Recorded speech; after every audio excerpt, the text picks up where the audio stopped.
Hey, more friends, want to tell you a story from yesterday, and really the context of the story is how does God work? At least in our world, how does He work in different situations? We come to these events and we directly evangelize to fans and local citizens, but then there's always this ancillary work that God does around us, which certainly I know goes on all the time, and at least I'm conscious that it's happening. I can't always see it. So, but this is one of those stories.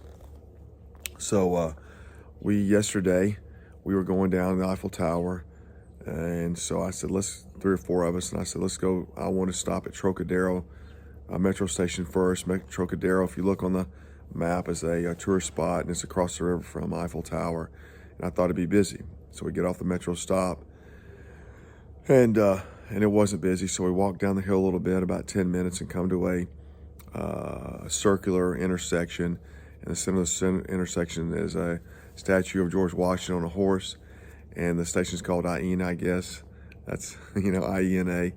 And so we said, hey, let's set up shop here a little bit. One thing you try to do when you're in a big city is not spend all day walking around or riding around. So I said, we've been about 20 minutes off the train. Let's stop and do something. So it was a pretty good spot. A lot of foot traffic, fans, local folks, police coming and going. So we set up in the corner, and so Kim was preaching first, and Jonathan passing out tracts, and I was filming, and then Jonathan got up, and then Gary showed up. Gary's from the UK. First time he's been with us, a wonderful guy, and so he was there. So he got up there. I started preaching. I was filming, and after about 10 minutes, in fact, at the end, as he was going through his sermon, this American family, was passing by, and he started talking to the father. And if you look at the video, you'll see it. And as he's talking to him, he'd been talking a while, trying to explain justification by faith. These two gentlemen undercover, or they were in plain clothes, walk up to him, and one pulls up his shirt, and I said, this is unusual. It wasn't like it was, weird or anything. I thought maybe this is something official. Sure enough, Gary gets down. Turns out these are two undercover police, and they've come up to see what's going on with us. So within about a minute or so, I look around, and we're surrounded by probably 7 or 8 police. So what we found out is there's a lot of law enforcement dressed in official uniform with guns, and apparently there's a lot of undercover people too. So these first 2 guys were undercover, and then there was a third plainclothes gentleman, and he came in. He was undercover too. So they got all our IDs. They checked us out. And so now here's what began to happen. They began to get our IDs, and then they said, hey, what are y'all doing? And then they said, what are you giving out? So we gave them some of our literature, which is in French. These guys, the leadership at least, spoke French, and one of them spoke English too. But anyway, spoke French. So the message was going out. See, here's the point. And then as they got what they needed from us, and the situation, at least from their point, like they were calming down. I think we were all calm. We've interacted with the police 7 or 8 times since we've been here. So that was not unusual for us on this trip. They began to calm down and relax. Once that happened, God was working. See, this is the point. He's working here. So a couple of particular personal interactions happened. One, the officer besides me, a young man from another nation, he spoke a little English. He asked me where I was from. I told him Tennessee and asked if he'd been to the States. He said, yeah, New York. So we chatted about New York. And then I said, hey, man, we're praying for you every day. And when I said it, it really seemed to impact him. Now, people in my shoes, you do ministry stuff, you're always looking, and you can overreach here for people's responses. But generally speaking, this guy was somehow, and for me, unexpectedly touched by that idea. And so then we all began to get back together.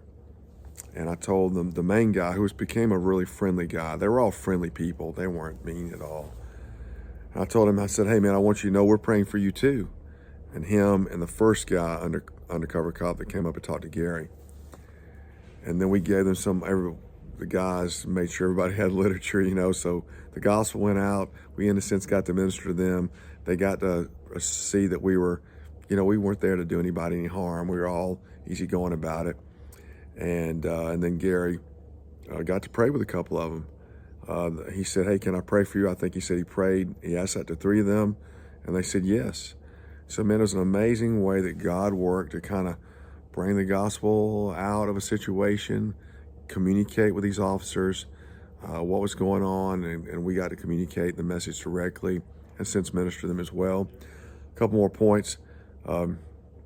One, the main leader who was undercover, he pointed up to a camera. You know, we've seen these cameras on poles and stuff, and said they saw you and they sent us over. So I'm going to assume, and this continues to relate to the story, that these police, whoever the security is in charge of this whole Olympics affair, they've seen us out. We've been all over the city. And so, and they've, like I said, they've interacted with us several times.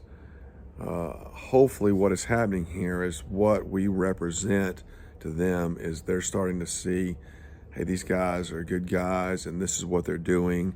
They don't mean anybody any harm, and they're preaching Jesus, which is not an unknown thing in France. And the message is getting out. And that's one way God works in these environments, as we're just out and about for many days in a row, in addition to what we do directly all day long.